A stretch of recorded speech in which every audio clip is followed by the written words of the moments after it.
Okay. Welcome everyone to Spiritual Hour. Very exciting today to have Sara Canright, who's going to be sharing a little bit about herself, her journey, her spiritual journey, and her, well, I'm not going to talk too much about what Sarah's going to do. I'm going to let Sara talk for herself today. But actually, I'm just going to hand straight over to Sara if you would like to start your introduction, and we look forward to everything. Thank you. Thank you. Thank you so much. I'm going to share my screen. Give me a moment to do the technical work here. Oh, and of course, it is Mercury retrograde, isn't it? It says I can't share my screen. What's happening? Okay, I've definitely clicked allow participants to share screen. So I have clicked that. And I see that option. It is just not coming up on my desktop. Okay, all right.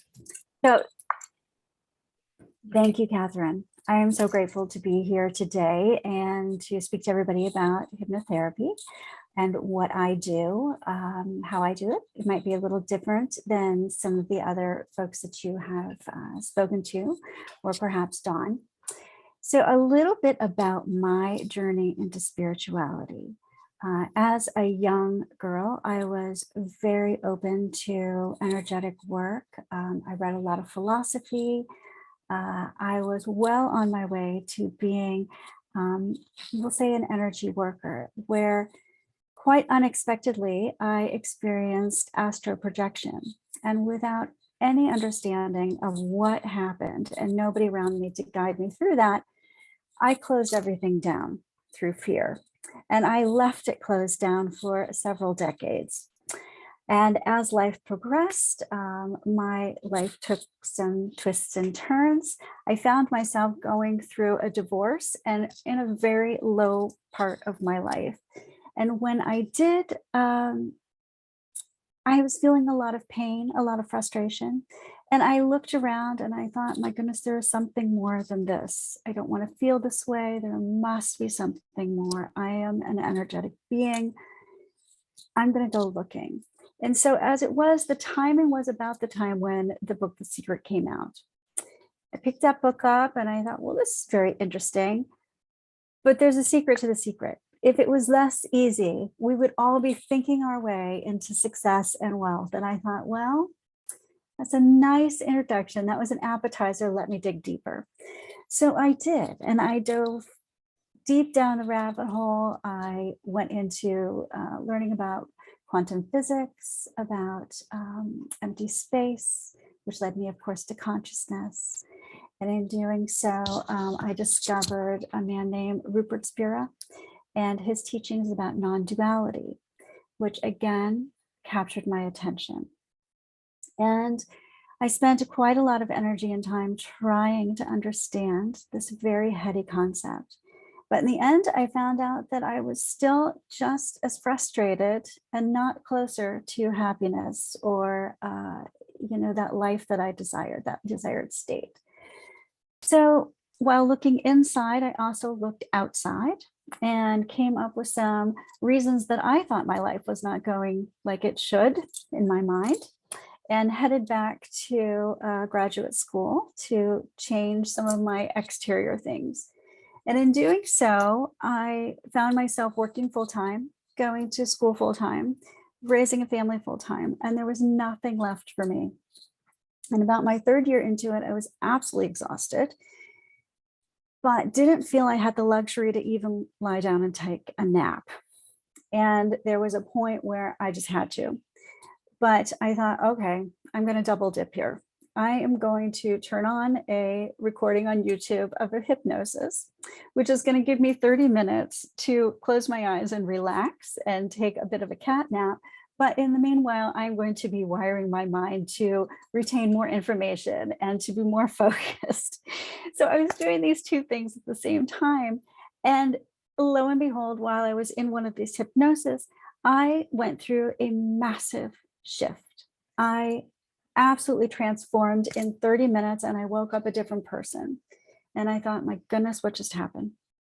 So I was interested and I started to look into it a bit more and more. And my best friend introduced me to a woman named Dolores Cannon, who has a therapy called QHHT, which is quantum healing hypnosis technique. And by and large, she works with past life regression. So this is really interesting to me. And I thought, well, I'd like to give it a try. I have tried many, many different kinds of therapy through my life, always chasing, something or another. And each time I went into any type of therapy, and I really have tried the gamut of them, it always came back to one thing, that whatever my presenting problem was, the therapist would always come back with, well, I really can't help you until you unblock your heart chakra. You are holding emotions in, whatever their language was. I was having problems with my heart chakra being shut down. And so when I had this session with the quantum healing technique, I went into a past life regression, which was the first time I had ever done that. And I witnessed myself in a life as a young woman who had witnessed my betrothed get killed. And I was so angry at the gods that I literally shook my fist at the gods and said, I will never love again. Boom.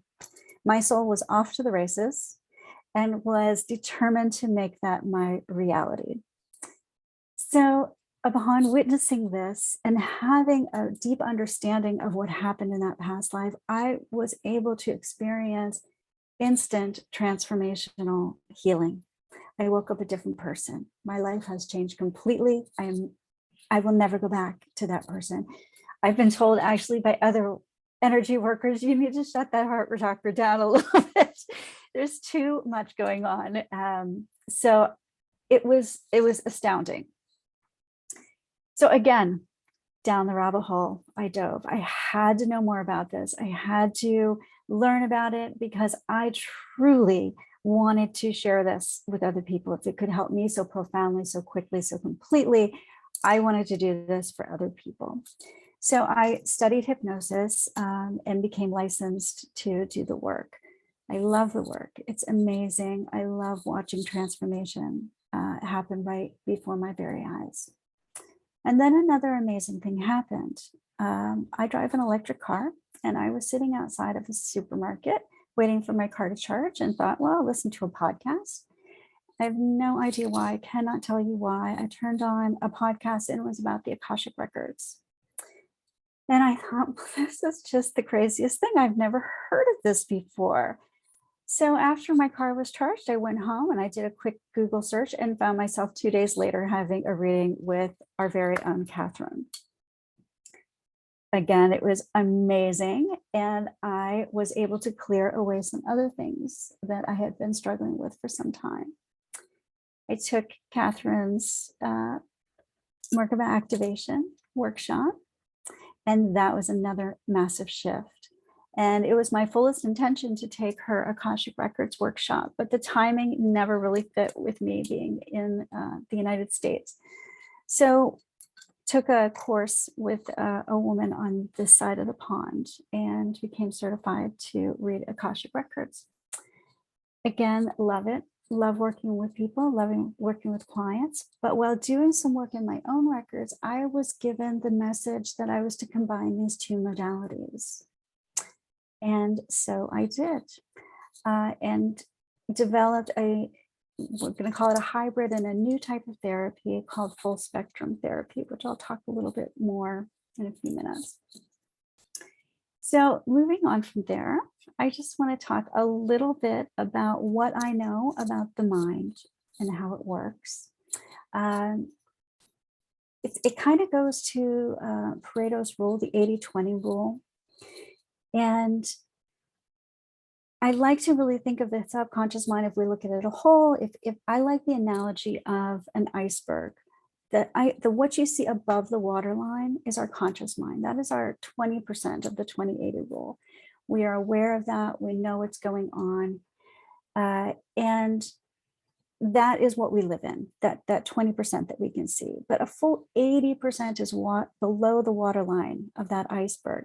That's our subconscious mind. And that is what is really driving us. That's what keeps us going, keeps us, moving forward. Because the job of the subconscious mind, the only job of the subconscious mind, is to keep us safe and on this planet.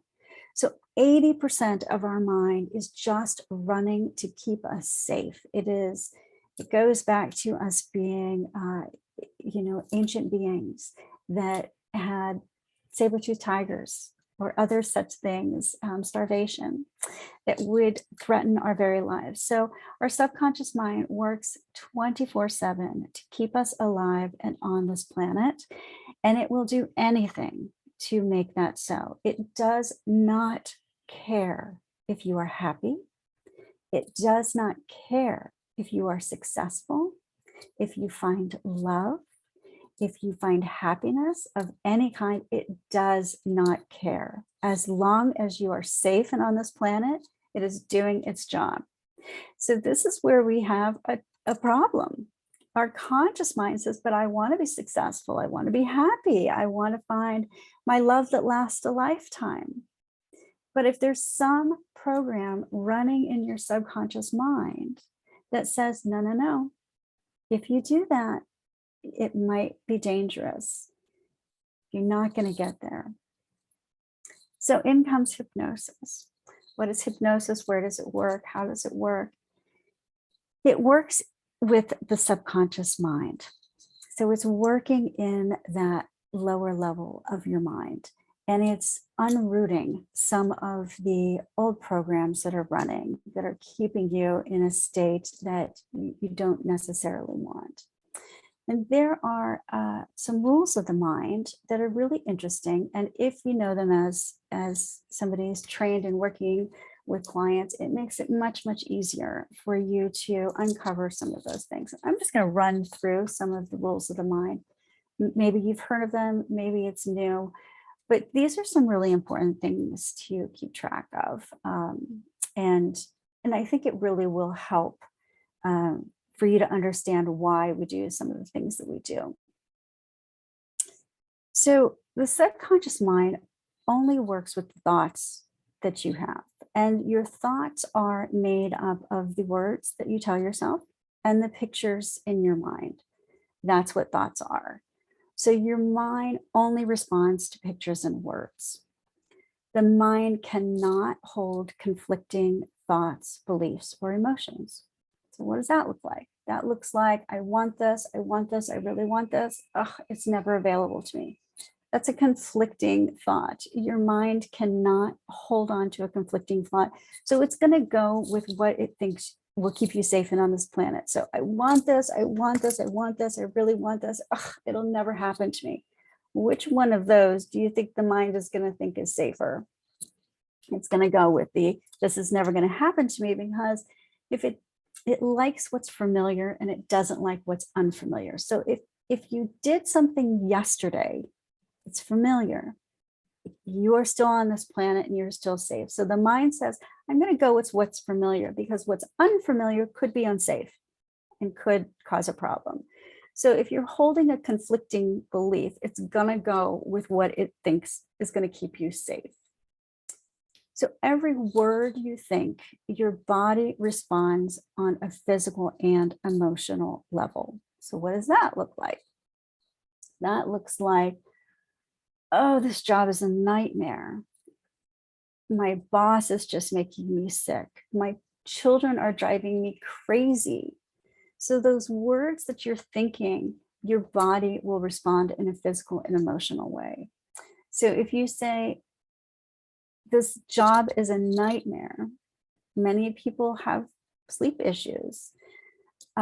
This is just absolutely making me sick. I can't stand another minute of it. What will happen? Well, your mind will say, it's killing you. Then we better keep you home with the flu. We better self-sabotage you so that you get fired and no longer work there. Your mind is going to do things that keep you safe. So if you're telling yourself that things are a problem, Your mind will say, it's a problem. Let me fix that problem for you. And we'll get you out of that situation. Your imagination is much, much more important than logic. So if you can imagine success, if you can imagine things, then that is what's going to happen. It will work to keep that happening, keep you in that state of being. Every suggestion that you act upon, your mind accepts as new suggestions easier. So what does that look like? My rate is 100 pounds. I think that I'll change it to 125 pounds. Okay, your mind accepts that. Now it becomes easier for your mind to say, now my rate's 150 pounds. So it keeps progressing in those easy, straightforward ways. So another rule of the mind is that the greater the conscious effort, the less the subconscious works. So what does that look like? It looks like, what is the name of that song? You know that song? It's in the movie with that guy that won the award. What is that song? I can't think of that song. Ugh, no matter, it'll come to me. So your subconscious mind cannot work while your conscious mind is searching. So how do you work with that? So you tell your subconscious mind, I'm going to remember the name of that song, and then you let it go. And it comes to you. I think we've all experienced that before. So once you have an idea in the subconscious mind, it remains there until it's replaced. So this is where we run into those old programs that you may have picked up as a child. Once you have that in there, there's a lens now that we look through, and everything in that lens is how we project the world.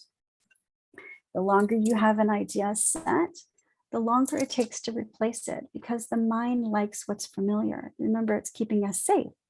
So if you have something that's there, that's keeping you safe, you've been running it for a while, long time, your whole life, it's going to take a little bit to get rid of it. But no matter, your thoughts are yours to create, which is great because you can change what your thoughts are by changing the words and the pictures that you tell yourself. And the universe will absolutely support what it mirrors you seeing and doing.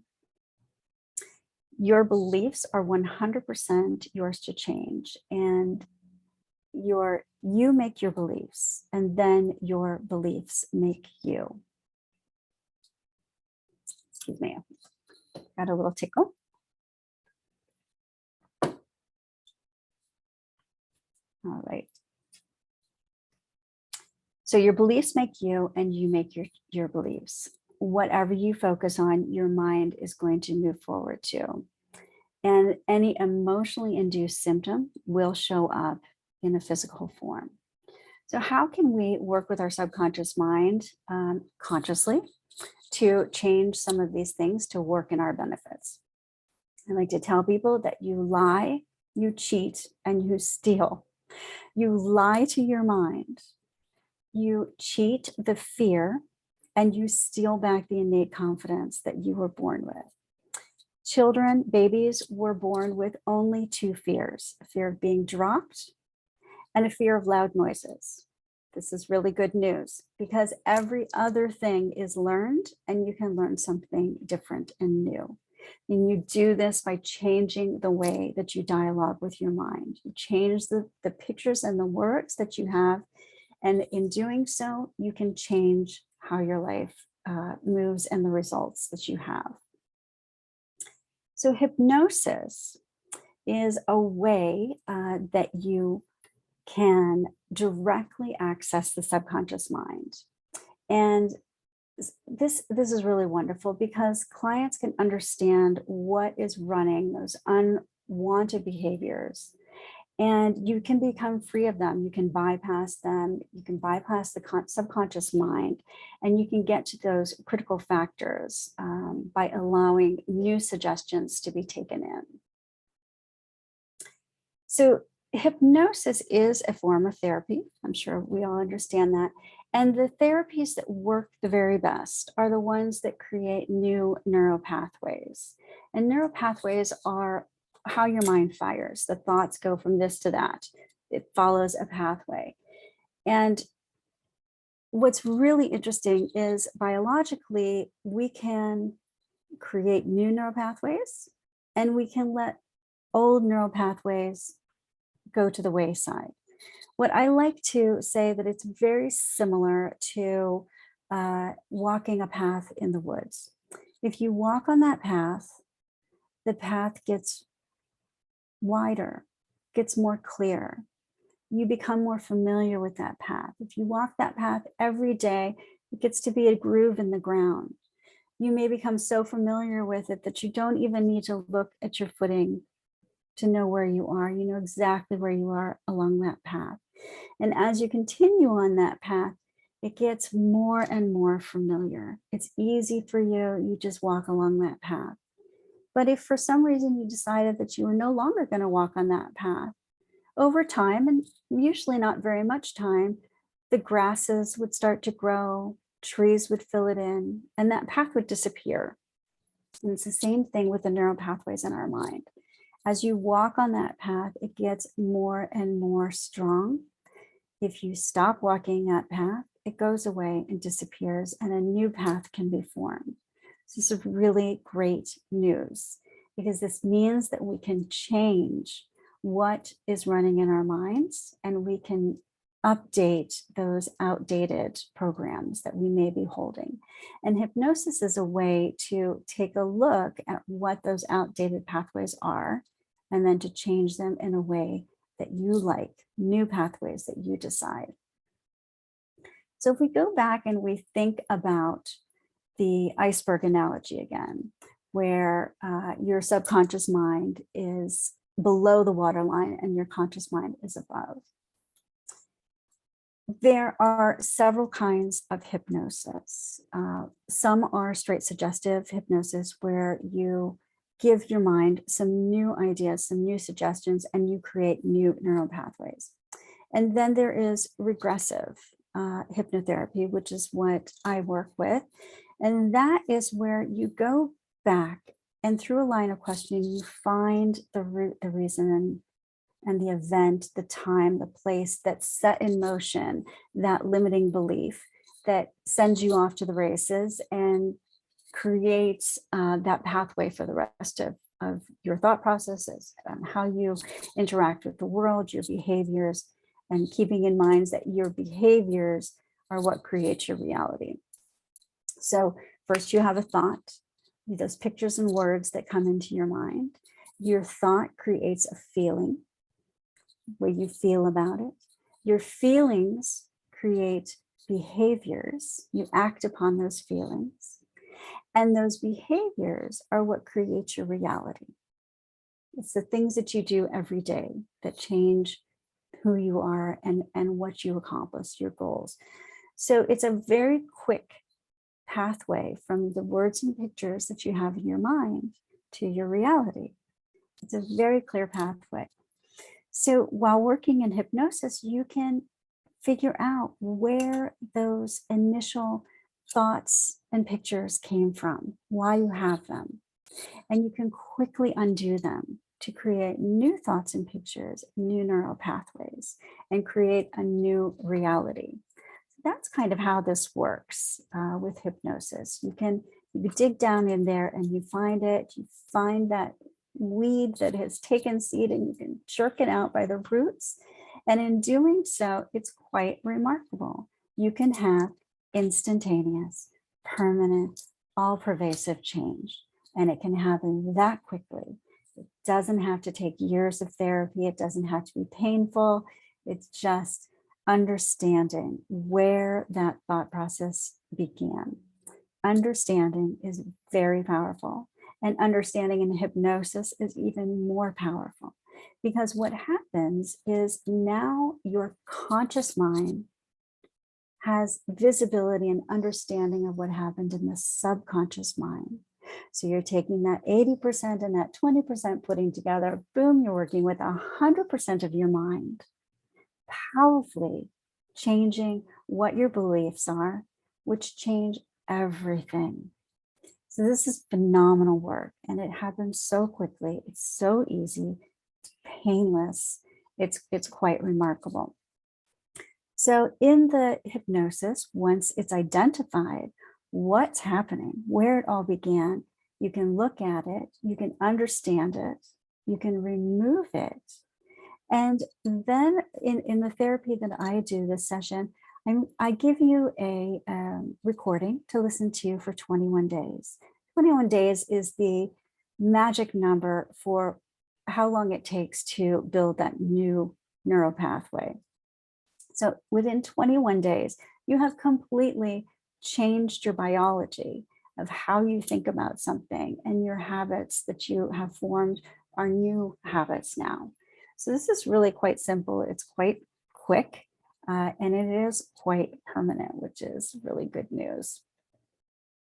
So hypnosis is designed to deliver very rapid, very permanent results for people who are struggling with all kinds of limiting beliefs or challenges in their life.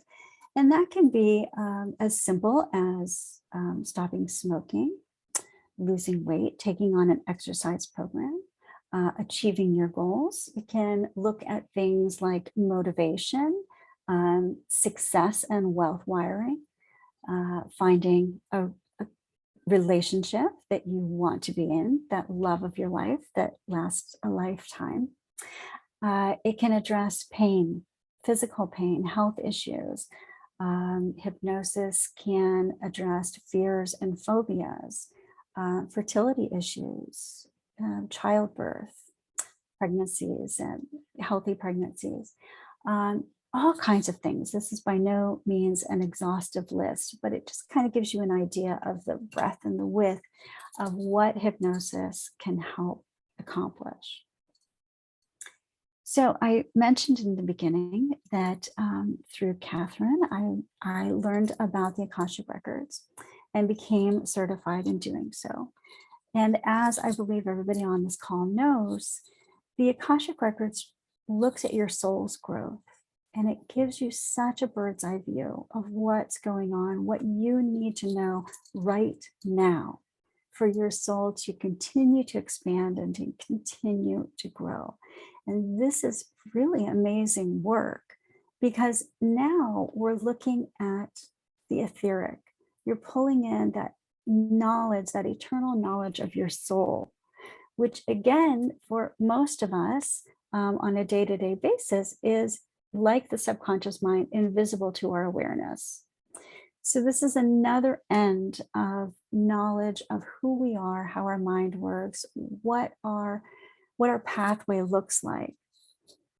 And so the Akashic records can really help you to understand what's going on in your life right now and what you need to know next to progress and move forward. Now, when you think about how that works and how hypnosis works, working with the subconscious mind, that is working with some of the things that are going on maybe in this lifetime or this experience, what happened in your childhood. The Akashic records may be looking at something that's happened in a past life, or something that is happening out of your scope of view. So while I was working, I mentioned in my own records, it was suggested that I give it a try and put the two together. And the image that I was given was, and I think we've probably all seen it, especially if you know the band Pink Floyd, the triangle with the rainbow coming through it, and out shoots the white light. So the message that was given to me was working in hypnosis is like working in the three warmer colors of the rainbow, the red, orange, yellow. You're working with that kind of base, that base of yourself. The Akashic Records is working with the cooler colors. It's working with the green, blue, and violet. So the message that I was told was, if you combine those two things together you will be working with pure white light. I couldn't wait to try it. And my experience of working with people combining the Akashic Records with hypnosis has been nothing short of phenomenal. The shifts and the change, the spontaneous healings that I have witnessed have been like nothing that I've ever seen, experienced, or heard about. The feedback that I get from my clients is really remarkable. They are experiencing breakthroughs that they have been chasing for years and years and through many modalities, much like my experience was. So this is so rewarding. It is just amazing. It is phenomenal to watch somebody change right before my very eyes and to experience a release that allows for that true happiness, for that true peace, and for true growth.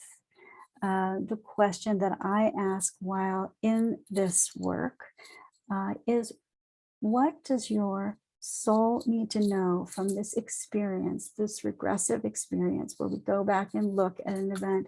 Where does your soul need to go? No. What does it need to learn? That once you learn this, you will be able to release, to heal easily, effortlessly, permanently. And the record keepers, in working with in tandem with your subconscious mind, that dialogue that is created comes up with exactly what you need to know to be able to release any hurt, pain, and to have that spontaneous healing. So it really is truly amazing work. And I have called this work full spectrum therapy. So I am going to pause there. That was a lot of information. That was a lot of talking. And I am going to open it up to any questions that people have before I'd like to do a demonstration and do a group hypnosis. Yeah, hi, Lyra.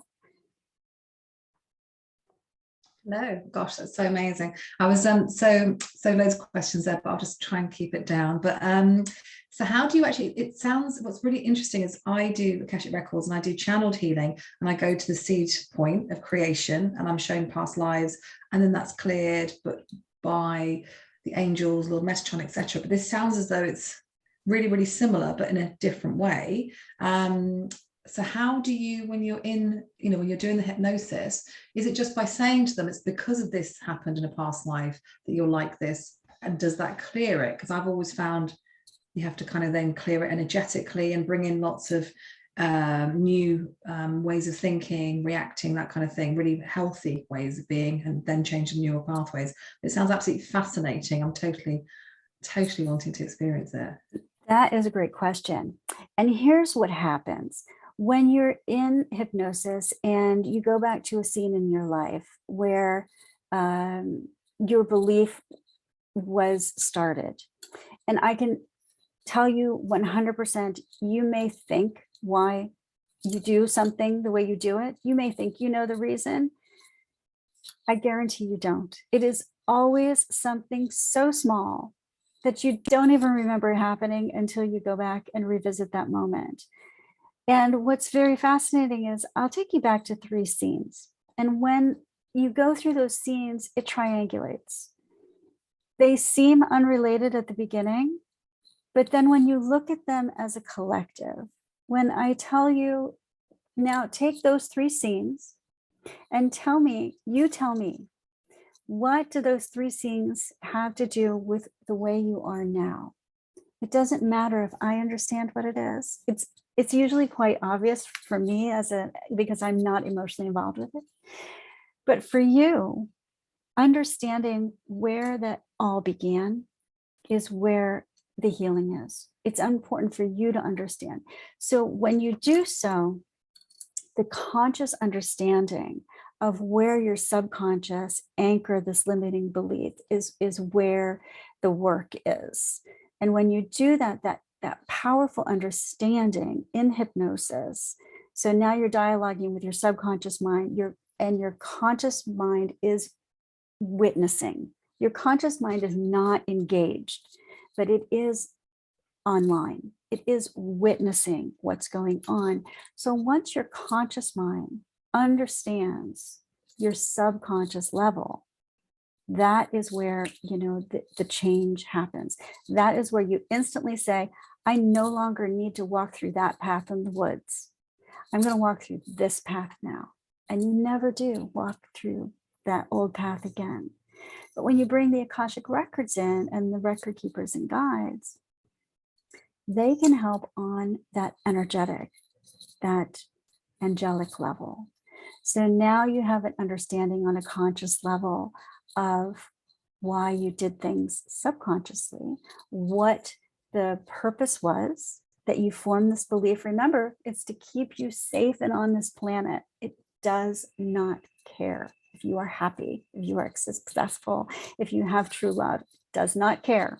Those things are nice to have, but they don't keep you safe and on this planet. So once you understand why you started to take on these behaviors, these thoughts on a conscious level, you can unwind that, and you can logically dialogue with your subconscious so that your subconscious then understands, oh, that really wasn't keeping you safe. By keeping you small, by keeping you unengaged, that's not giving you success. Giving you success is actually keeping you safe. That's actually, oh, now I understand. Now I can move you to success because I see now that that's what's keeping you safe. By being in public, by speaking to people rather than keeping you small, that's what's going to keep you safe. So your subconscious gets the message and understands, oh, this job I've been doing all along hasn't actually been keeping you safe. Well, let me change my job. And so that's kind of where the shift happens. But when you pull in the records as well, now you've got an even bigger understanding of how your development is now keeping your soul safe, how you're getting that soul safety. So that's where, the magic really happens.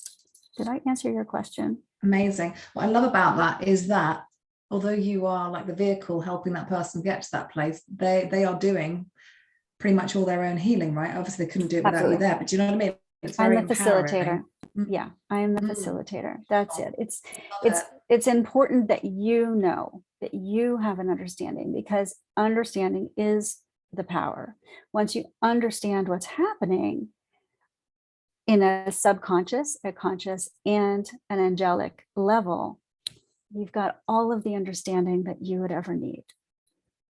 Yeah, and sorry, just to finalize on that, I imagine that then can have quite a massive knock-on effect for future stuff that comes up for them. So other bits, it can start unraveling things much easier. So obviously they might need more sessions, but do you find that people then start to kind of piece together things more easily for themselves sometimes as well? Definitely, because that's one of the rules of the mind. As you make those incremental change is easier. So remember, I used the example of, oh, my rate is 100 pounds. I'm going to make it 125. It's very easy to move to 150. It may have been difficult to go from, I'm going to give the service away free, to I'm going to charge 100 pounds. But making those incremental changes becomes quite easy. Thank you. Mm-hmm. Great question. Thank you. Thank you. Yes, Jen. Hi, Sarah. Hi, everyone. Hi, Jen. Yeah, you okay?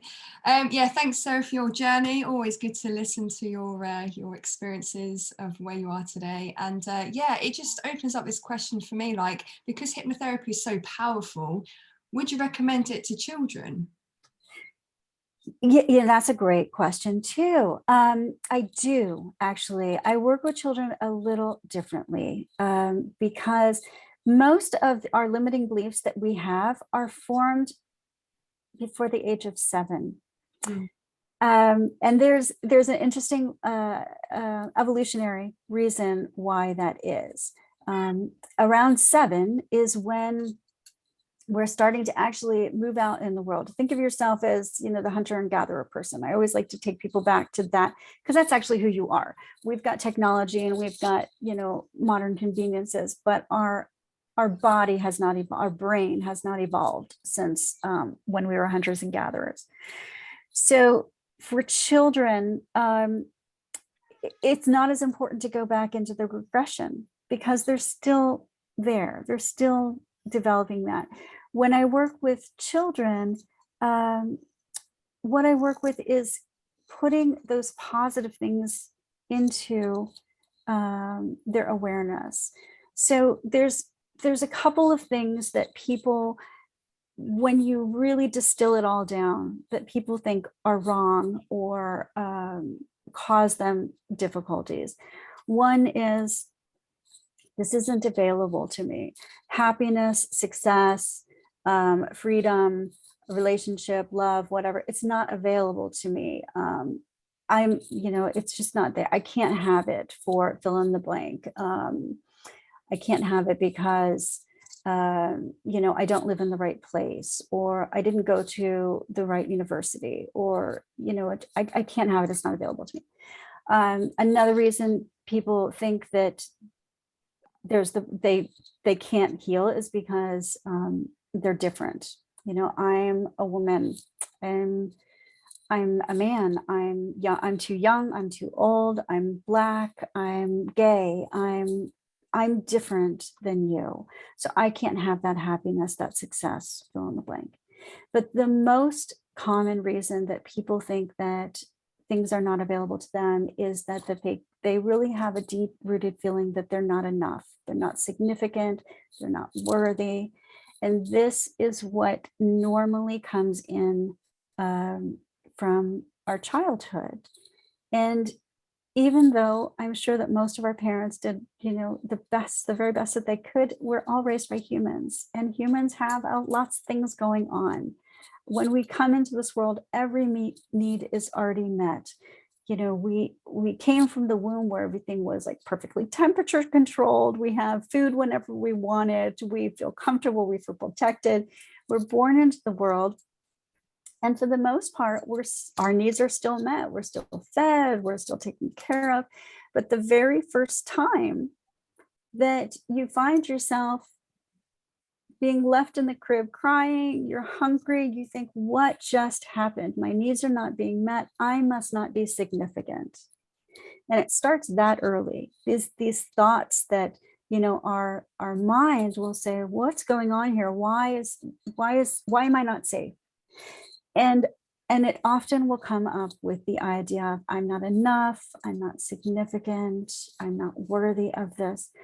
So when I work with children, really the thing that I'm working with is letting them know that they are significant, they are enough, they will always be enough, they were born enough, everything is available to them because they are worthy of it. So I wouldn't necessarily go back into the regressive, because they don't have the understanding or the mental development to uncover all of that. But working with children for test anxiety, for example, it's very easy to walk a child through the process of really coding in their mind that when they go to the exam, all of the information that they need is there. They will very calmly read the question. They will understand the answer. They will answer the question, and they will move on to the next question calmly, easily. The information will be there. It'll be recalled. They'll know exactly what they need. And it's easy to code that into their mind, so it helps them be in a better state of mind when they're going through the exam, for example. Yeah, amazing. Yeah. I mean, I've got no issues or challenges with Oscar, but I'm very aware that he turns 7 in August. And I know that sort of age is before and after the subconscious changes. I think it closes up. Is that the way it works? It does. Because at about 7 is when you're old enough to go running around in the bush. That's kind of where the thoughts do change. I don't know if you experience this with Oscar, but a lot of children, when they're about 2, stop trying new food. They're like, no, I don't want that. I'm just eating chicken nuggets and macaroni and cheese, and that's it. That's all I want. I just want these, 5 things. It's what I eat and they may have eaten lots of things as babies, but they hit about 2 and they they close it down. This is evolutionary. That's about 2 is when you can start toddling around in the bush, and heaven forbid you eat a poison berry. So if you didn't eat it before, you're not going to eat it until you're about 7, when your mind starts to put some logic together and you can start to take care of yourself when you're running around in the bush. So there's these really interesting things that happen, and parents will say, oh, it's a phase. They're in the chicken nugget and macaroni and cheese phase. They are, but it's to keep them alive. Yeah, interesting. Thanks, Sarah. Yeah. We have a question in the, sorry, were you finished, Jen? Yes, okay. Just in the chat, Moira is saying, what about for 16-year-olds? Definitely, it's helpful. I think with 16-year-olds, especially in today's day and age, there's so much coming towards them with media and expectations. We are globally, we are in such a tragic period with losing our teenagers to suicide at an alarming rate. Teenagers have a lot on their plates, and they have a lot of feeling of inadequacies, that they aren't significant, that they'll never be enough. There's nothing they can do to be as good as or as worthy as the images that they see in our media. So working with 16-year-olds is a great age. At that point, if you can get some of these thought processes kind of weeded out early, that sets them up for success, where they don't have to come back like me, 3 or 4 decades later and try to work through some of these challenges. You can get it early, and it's incredibly helpful. Wow, Sarah, that's a lot that you've asked. It's really, really, I love your analogies about walking through woods and that sort of thing. I think that's really, really interesting way of describing things. I think you've really worked out how to explain to people exactly what you mean. The only thing that I was kind of toying with in my mind is, when you say subconscious, I often mean ego. So I use the word ego to describe the part of me that keeps me safe, and or sometimes to people that are, perhaps somebody can't connect with their higher self, then I say to them, sometimes your ego is jumping in and all those things that you said. I just use the word ego instead of subconscious, which is, I'm sure it's interchangeable. It is, yes. Yeah. Different terminology. Right. Very interesting. And I put in the chat earlier that I just love the way that you've called your business full spectrum healing. And I also love the analogy with the spectrum and the rainbows coming in and the white light coming out, because everybody knows that reference, and it's very, very magical and yet very scientific at the same time. So you've got those lovely 2 things working together, magic and science together. Very, very nice. Very well done. Yeah. And I was very grateful that came to me as a message from my guides. Yeah. Really a nice pathway. They're amazing at bringing forward that you need to go and do this, and you think, no. What are you doing? Yeah. Too many times I think I asked myself, who am I to do that? And I needed to change my question of who am I not to do that. So very well done. Very well done. Yeah. And that reminds me of that sentence or that saying, some people, some destiny leads some people gently by the hand, and others it drags kicking and screaming. And for a long time I was kicking and screaming until I realized, actually, let's just go with the flow, and it's going to be much better if you do. And it was. Yeah, definitely. Yeah. Stop resisting. No, but the guides, honestly, what that was before I met the guides, obviously the Akashic guides, and now I just check with them and I trust them. You build up trust once you've seen how successful you can be when you trust them. It's just life-changing, as you know. Yes, it is. Beautiful. Yeah. I'll just ask if there's any more questions. We've got about 6 minutes left. If anybody wants to say anything, ask any other questions. No, that's good. did you want to end with any messages, final messages, Sarah? Well, yes, I do want to. And I will put in the group chat, I'll send a recording for a hypnosis. It's just kind of general. If you want to put in the chat anything that you would like to improve in your life, I'll embed that in the recording. But I do want to just go through a quick practice of, you'll hear it on the recording and it might be a little confusing if you don't know what I'm talking about. So the form of hypnosis that I practice has a very fast induction. It mechanically puts you into a REM state, which is where you need to be to receive some of these suggestions. So a REM state is your rapid eye movement. And to put yourself mechanically into that state, I'm going to give a little example by looking into the camera here. If you roll your eyes up, if anyone has children and you see them going to sleep, you see their eyes kind of roll up. So you roll your eyes up like you're looking into your own eyebrows as high as you can. And you take a couple of deep breaths, and on an exhale, you're going to shut your eyelids without lowering your eyes. So it kind of looks like this. Inhale. And then as you exhale, you lower your eyelids without lowering your eyeballs. And it kind of looks like that. And it instantly forms like an eye flutter. I don't know if you can see that on the camera. But now, even though I'm perfectly awake and aware of everything that's going on, my brain activity, my brain waves have changed. Now they're in REM. So I am ready to receive some suggestions.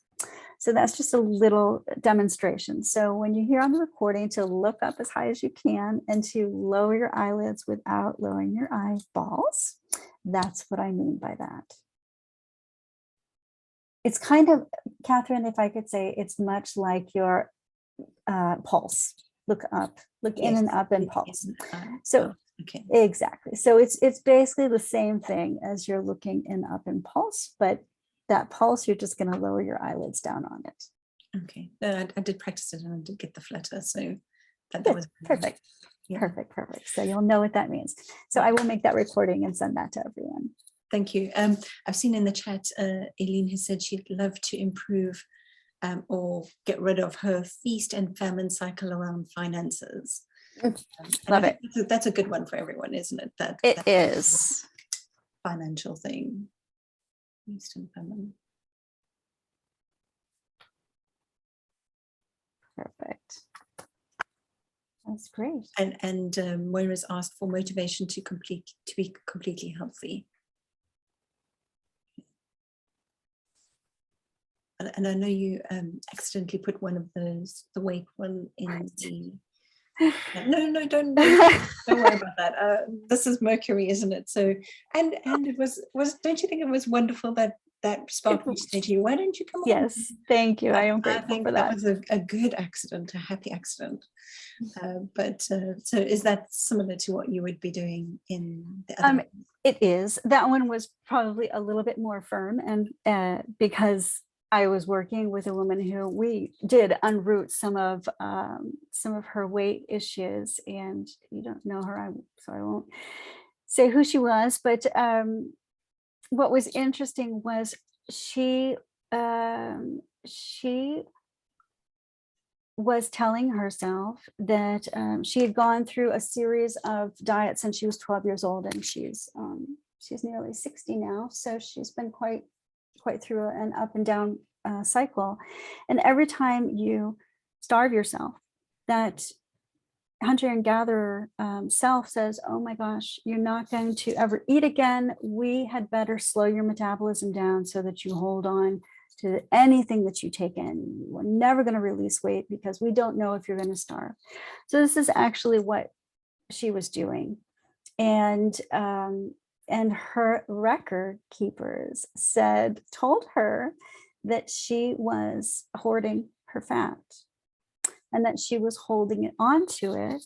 And she needed to be okay with doing some spring cleaning and to releasing some of that she no longer needed it, that she was a successful modern woman, and that she did not need to hold on to every calorie that she took in. So So the recording was very directed towards burning that fat, of throwing it away, of incinerating it, but that was the message that she got, was stop hoarding your fat, which was an interesting message.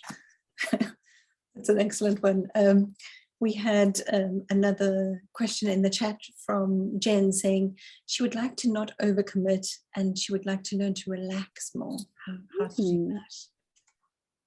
That sounds like boundaries. Yeah, boundaries. Boundaries, Jen. Yes. Yes. Yes. Moira's asked, where's that recording? It was accidentally put into the Merkaba group, WhatsApp group. Chat group. Yeah, so it was just popped in there, and then I just there was a lot of stuff before that and after that. I just thought, oh, is this supposed to be here? So because often people put in something that's useful, I thought this is very useful, but it just seemed so specific that I thought I better check if this was supposed to be for our group. Moira said she says she needs that. I need that one also. Well, Moira, with Jen's Soul Central Summit coming up, I will be talking about weight loss. So I hope you can join that and get some tips about weight loss. Yeah, well, Moira and I will definitely be there. So great. Definitely get those tips and things. Good. Well done. Right. Any other questions? Anybody before we close? Or, did you want to do anything else? Sarah, you Good. I just want to thank you.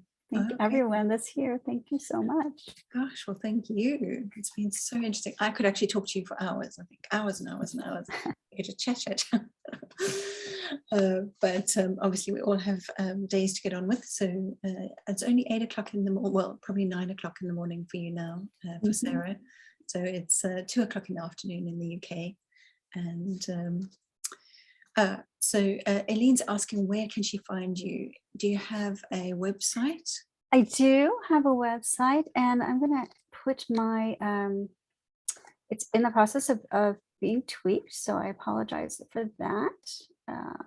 But I'm going to put in the chat my direct WhatsApp number. And so if you like to reach out to that might be easy. I do find myself a little overwhelmed with the group chats, so I'm better one-on-one. Yeah, one-on-one is good. There we go. There we go. There's my number and my website. Eileen says thank you for that.